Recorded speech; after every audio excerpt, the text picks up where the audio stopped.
Position we're in right now is an open door position. This is where we're using the tarp in the back here as the catcher, and this is where she would be throwing with her motion at the very end. So we're starting at the end of the motion when you would be finished to get to where your wrist snap is correct. So we're going to be in an open door position. In an open door position, you are imagining a wall in front of you, and the ball is a piece of chalk. So what you're doing is you're going to draw a circle on the wall. So this is how we're going to get the windmill to where the arm is big enough, the bigger the circle the better, with no locked elbow.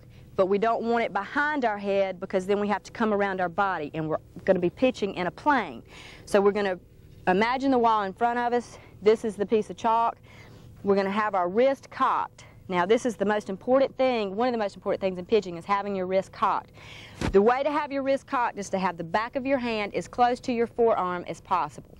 So the more flexible you are, the more it's going to be, the more the angle is going to be, which is better. So what you're going to do, in a wrist snap position, you're going to have the back of your hand to your forearm, you're going to have your elbow isolated to your hip, you're going to come down to your toes and snap into your glove. So it's going to look like the bottom part of a circle is what you're trying to make, and you're trying to keep it as close to your body but not behind your body as you can. So what Jen's going to demonstrate, the wrist snap. And you're going to shoot the gun at the end. You'll see her fingers shooting a gun. This is how we know that we've done the follow-through on the wrist snap. The stronger the wrist snap, the faster the pitch is going to be.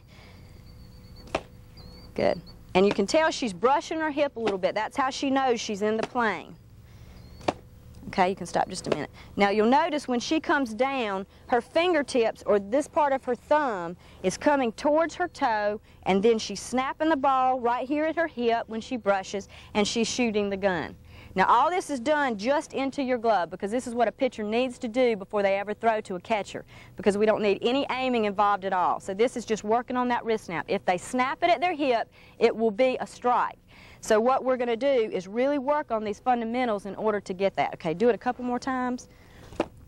Snapping that wrist hard. The harder the pop, the harder you snap the ball, and that's what you want to do.